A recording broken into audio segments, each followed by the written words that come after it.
आज भारत का प्रोफाइल पूरी तरफ बढ़ रहा है। आज भारत दुनिया के लिए एक स्वीकृत और सम्मानीय देश के रूप में बन रहा है।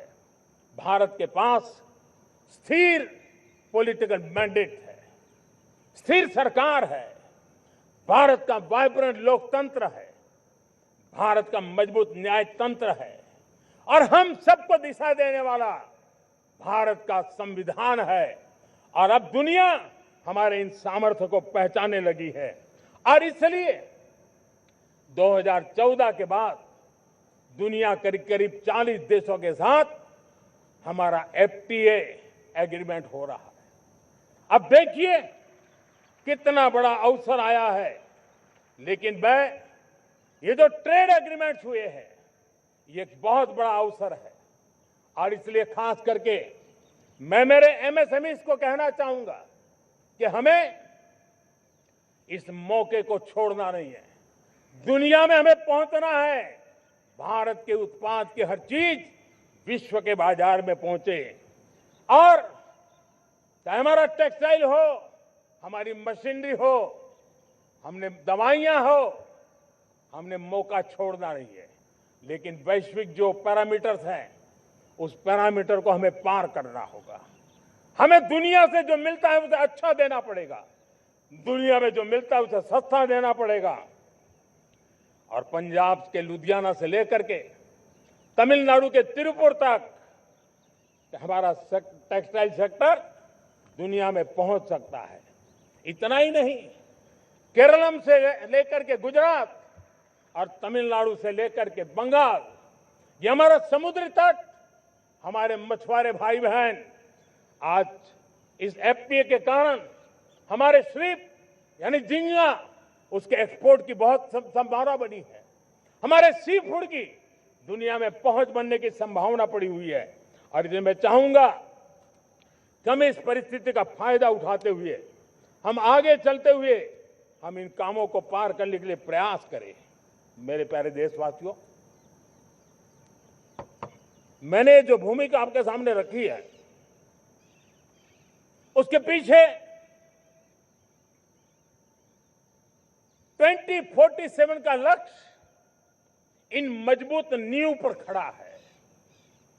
2047 विकसित भारत का लक्ष्य हमने पिछले 10-12 साल में देशवासियों ने जो सामर्थ्य दिखाया है उस सामर्थ्य का हिस्सा है।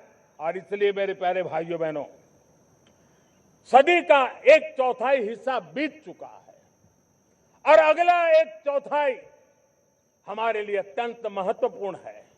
अब हम रुक नहीं सकते हैं, हमारी गति नहीं रुक सकती है, हमारी दिशा तय हो चुकी है, हमें प्राप्त करके रहना है। और इसके लिए हमें अपना वर्क कल्चर बदलना होगा। हमारे वर्क कल्चर को बदलते हुए हमें हमारी सोच को भी बदलना होगा, हमें हमारे काम की गति को भी बदलना होगा। जो काम पिछले 5-7 दशक में नहीं हुए हैं वो काम हमें आने वाले 5-7 साल में करने हैं। और मेरा भरोसा है मेरे देश की युवा शक्ति पर, मेरे देश के नौजवानों पर, मेरे देश की माताओं को बहनों पर, मेरे देश के किसानों पर, मेरे देश के मजदूरों पर कि हम इस सपने को साकार कर सकते हैं। और इसलिए हमें रिफॉर्म की गति को भी आगे बढ़ाना है। और जब मैं रिफॉर्म की बात कर रहा हूं, रिफॉर्म नहीं हमारे लिए कोई कंपल्सन है, नहीं रिफॉर्म ये हमारे के लिए कोई बजबड़ है। हमारे लिए रिफॉर्म ये कन्विक्शन है। आउट ऑफ कन्विक्शन हम रिफॉर्म एक्सप्रेस पर चल पड़े हैं और हम आने वाले दिनों में भी नेक्स्ट लेवल रिफॉर्म की ओर बढ़ने वाले हैं। और इसलिए सरकार, समाज, उद्योग, उत्पादक, किसान, हर किसी ने अपनी ट्रेडिशनल व्यवस्थाओं में रिफॉर्म करना पड़ेगा, सोच में रिफॉर्म करना होगा, अपने लक्ष्यों को रिफॉर्म करना होगा। और इसलिए मेरे प्यारे देशवासियों, हमें एक निश्चित दिशा में को लेकर के चलना होगा। मैं आज उस युग को भी याद करना चाहूंगा जब देश भारत का सामर्थ्य सप्त सिंधु के रूप में हम जानते थे, हम समझते थे, हम सुनते थे। अब विकसित भारत बनाने के लिए हमें नई धारा चाहिए। आज लाल किले की प्राचीर से मैं देश के सामने शक्ति की सप्त धारा का आह्वान करता हूं। आने वाले 5-7 साल में जो पिछले 5-7 दशक में नहीं हुआ, वो सप्त धारा के सामर्थ्य से, शक्ति से हम देश को नई ऊंचाई, नई गति देंगे और नए लक्ष्यों को पार करने वाला सामर्थ्य देंगे। और इसके साथ साथ देश की युवा शक्ति का सामर्थ्य का भरपूर राष्ट्र निर्माण में उपयोग होगा। उनकी शक्ति जोड़ी जाएगी। आने वाले दिनों में जब मैं सप्तधारा की बात करता हूं, सप्तधारा की पहली शक्ति है मैन्युफैक्चरिंग पावर। मेरे प्यारे देशवासियों, हमें मैन्युफैक्चरिंग सेक्टर को बहुत आगे बढ़ाना होगा और प्रोडक्शन बढ़ाने के साथ साथ हमें छोटे छोटे पुर्जे भी बनाने हैं और बड़े बड़े प्रोडक्ट भी बनाने हैं। पूरा वैल्यू चेन हमारा होना चाहिए और उसे लेकर के चलना। हमें कंपोनेंट भी चाहिए और हमें कंप्लीट मैन्युफैक्चरिंग भी चाहिए, कंप्लीट प्रोडक्ट भी चाहिए। डिजाइन से लेकर मैन्युफैक्चरिंग तक भारत को ग्लोबल सप्लाई चेन का भरोसामंद केंद्र बनना होगा। इसके लिए मैं 3 चीजों पर विशेष जोर देना चाहता हूं। मैन्युफैक्चरिंग के क्षेत्र में जो मेरे भाई बहन हैं, ये समय का ये अवसर है, इस अवसर को जाने मत दें। और इसके लिए हमें कॉस्ट, क्वालिटी और स्केल, इसके विषय में वैश्विक मानदंडों से खरा उतरना पड़ेगा।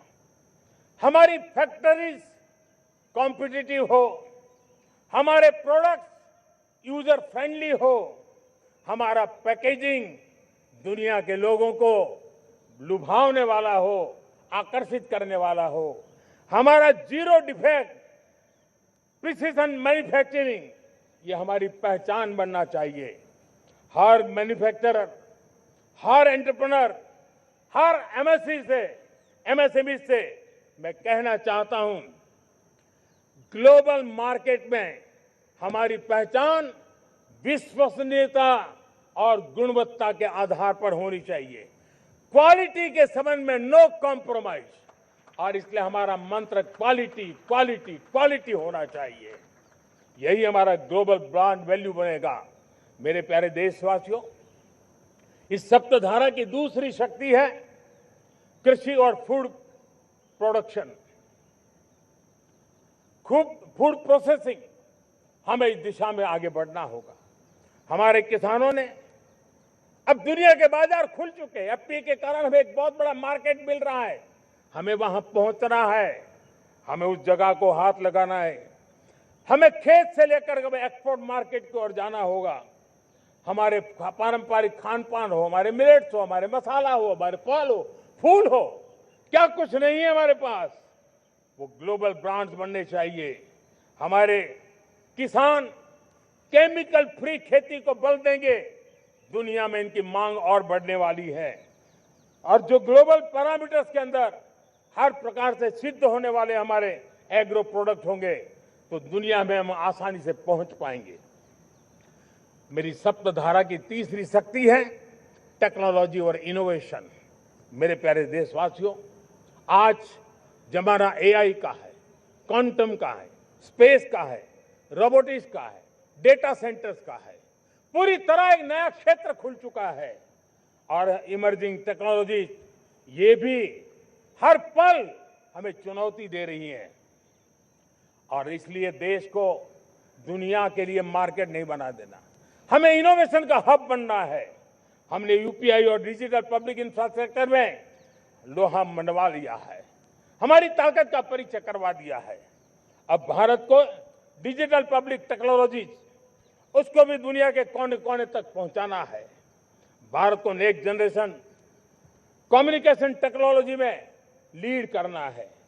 मेड इन इंडिया 6G हर कोने में पहुंचे, ये हमारा लक्ष्य होना चाहिए और हमें उसमें तेजी करनी चाहिए और इसके लिए हमारा प्रयास कम नहीं होना चाहिए।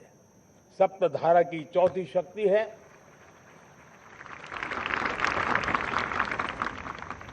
गति शक्ति। ये गति शक्ति देश के अंदर सीमलेस फास्ट कनेक्टिविटी पर हमें बल देना होगा। शहरों को हाई स्पीड रेल से हमें जोड़ना होगा। मॉडर्न हाईवे चाहिए, इनलैंड वाटरवेज चाहिए, एयरपोर्ट चाहिए, मल्टी मॉडल लॉजिस्टिक की व्यवस्था चाहिए। हमें पोर्ट्स को सिर्फ सामान उतारना चढ़ाने की जगह नहीं, दुनिया के शिप्स आकर के लंगर हो जाए इतना नहीं, हमें हमारे पोर्ट्स को पोर्ट लेड डेवलपमेंट ग्रोथ की दिशा में हमें आगे बढ़ना होगा। हमारी पांचवी शक्ति है सप्तधारा की, वो है रक्षा शक्ति। और ये रक्षा शक्ति का महत्व हर प्रकार से है। मेरे प्यारे देशवासियों, डिफेंस में आत्मनिर्भर होना अब भारत ने अनुभव कर लिया, दुनिया ने अनुभव कर लिया है, इसके बिना कोई चारा नहीं है। विश्व जब अपनी अपनी ही सोच रहा है, तब भारत विश्व के लिए बाजार बन करके नहीं रह सकता है। हमें डिफेंस के क्षेत्र में आत्मनिर्भर होना होगा। Next generation defence technology develop करके हमें ग्लोबल सप्लायर बनने की दिशा में हमें लक्ष्य लेकर के चलना है। हमें ड्रोन, काउंटर ड्रोन सिस्टम को विकसित करना होगा और हाइपरसोनिक डिफेंस टेक्नोलॉजीज, उस पर हमें लीडरशिप लेनी होगी। साथियों, साइबर सुरक्षा भी आज हर घर के लिए एक समस्या बन रही है। वो भी एक रक्षा का क्षेत्र है जिसमें हमारे युवाओं की जो सामर्थ्य है, उस सामर्थ्य का उपयोग हम देश के और दुनिया के लिए कर सकते हैं। हमारी सप्तधारा की छठी शक्ति है ग्रीन इकोनॉमी, ब्लू इकोनॉमी, जो ग्रीन जॉब को भी जन्म देती है। हमें green hydrogen, renewable energy, energy storage, green mobility, green manufacturing in global scale हमें पा करके रहना है। हमें दुनिया जब ग्लोबल वार्मिंग की चर्चा करती रहती है, हम रास्ते खोजते रहते हैं, हम समस्याओं का समाधान दे रहे हैं और भारत ये ग्रीन मूवमेंट का बहुत बड़ा सामर्थ्य लेकर के चलिए। भारत के पास ब्लू इकोनॉमी के लिए भी बहुत बड़ा अवसर है। बहुत बड़ा लंबा हमारा कोस्ट लाइन है। ब्लू इकोनॉमी के लिए बहुत बड़े अवसर है। फिशरीज है, कोस्टल टूरिज्म है, ओशन टेक्नोलॉजी है। ऐसे कितने ही क्षेत्र हैं जिसमें हम आगे बढ़ सकते हैं। मेरे प्यारे देशवासियों, भारत सप्तधारा की जब बात करके लेकर चला है, तब हमारी सातवीं धारा है और दुनिया के लिए इसका अपना भी एक महत्व है और वो है भारत का सॉफ्ट पावर। भारत के सॉफ्ट पावर की ताकत है।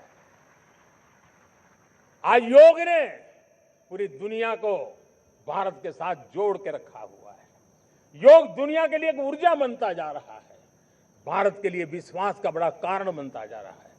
जिस भारत के पास आस्था के केंद्र हो, जिस भारत के पास आयुर्वेद हो, जिस प्रकार से भारत के पास होलिस्टिक हेल्थ केयर की व्यवस्था हो, हील इन इंडिया का मूवमेंट हो, हम दुनिया के अंदर हमारे सामर्थ्य को लेकर के जा सकते हैं। हैंडीक्राफ्ट हो, संस्कृति हो, हमारी फिल्में हो, हमारा क्रिएटिव वर्ल्ड हो, वीएफएक्स हो, हमारा एनिमेशन हो, हमारी गेमिंग हो, डिजिटल कंटेंट हो, क्रिएटिव वर्ल्ड के अंदर भारत अपना रुतबा दिखा सकता है। हमने उसको वैश्विक सामर्थ्य के रूप में विकसित करना होगा। आज भारत ने वेव समिट को एक बहुत बड़ी ताकत दी है। दुनिया धीरे धीरे भारत का ये जो world audio visual and entertainment summit है, उसकी राह देखता रहता है और वो भारत के सॉफ्ट पावर को, भारत के क्रिएटिव दुनिया को परिचित करेगा। मेरे प्यारे देशवासियों, भारत के पास विशाल वन्य संपदा है। हमारे पास 100 से ज्यादा नेशनल पार्क है। क्षमता बहुत है, लेकिन विदेशी टूरिस्टों को आकर्षित करने में हम कम पड़े हैं। हमें मौका है हमारे सॉफ्ट पावर के माध्यम से दुनिया के टूरिस्टों को भारत के लिए आकर्षित करने का। हमारा सामर्थ्य में दुनिया को दिखाना है। हम ये काम आरा से करें और हम जल्द से जल्द हम इन लोगों, आज दुनिया में स्पोर्ट्स की जो है वो भी एक बहुत बड़ा भारत के प्रति आकर्षण का केंद्र। दुनिया के स्पोर्ट्स इवेंट भारत में क्यों न हो। कॉन्स्टेंट इकोनॉमी बहुत बढ़ रही है, देश के नौजवानों का आकर्षण है। विश्व का हर कोई कलाकार चाहता है कभी न कभी भारत की धरती पर अपना कॉन्सर्ट करे। ये एक बहुत बड़ा अवसर है, हमें इसको मोबिलाइज करने के लिए व्यवस्थाएं खड़ी करनी होगी। साथियों, सप्तधारा की इन 7 शक्तियां उद्देश्य सिर्फ एक सेक्टर में प्रगति करने का नहीं है। एक होलिस्टिक अप्रोच के साथ हमें राष्ट्र को जो लक्ष्य लेकर के हम चल रहे हैं, जो एम्बिशन लेकर के चल रहे हैं, उस स्केल को हमें पार करने की दिशा में काम करना है। मेरे प्यारे देशवासियों, कुछ चीजें मैंने बताई हैं, लेकिन मैं इससे भी आगे सोचता हूं। मैं जरा देश को झकझोरना चाहता हूं, मैं देश की शक्ति को भी झकझोरना चाहता हूं। देश यानी सिर्फ सरकार नहीं होती है, देश यानी हर नागरिक जुड़ता है।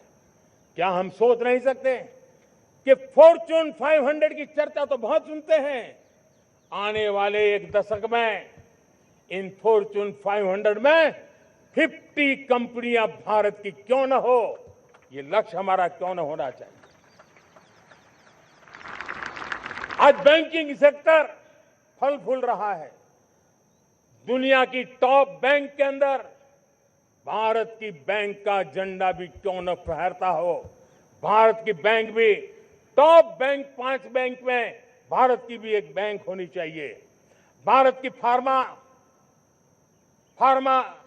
की दिशा में हमने बहुत काम किया है, लेकिन समय की मांग है कि दुनिया की 5 बड़ी फार्मा कंपनियों में भारत की भी 1-2 फार्मा कंपनियों का नाम गूंजना चाहिए।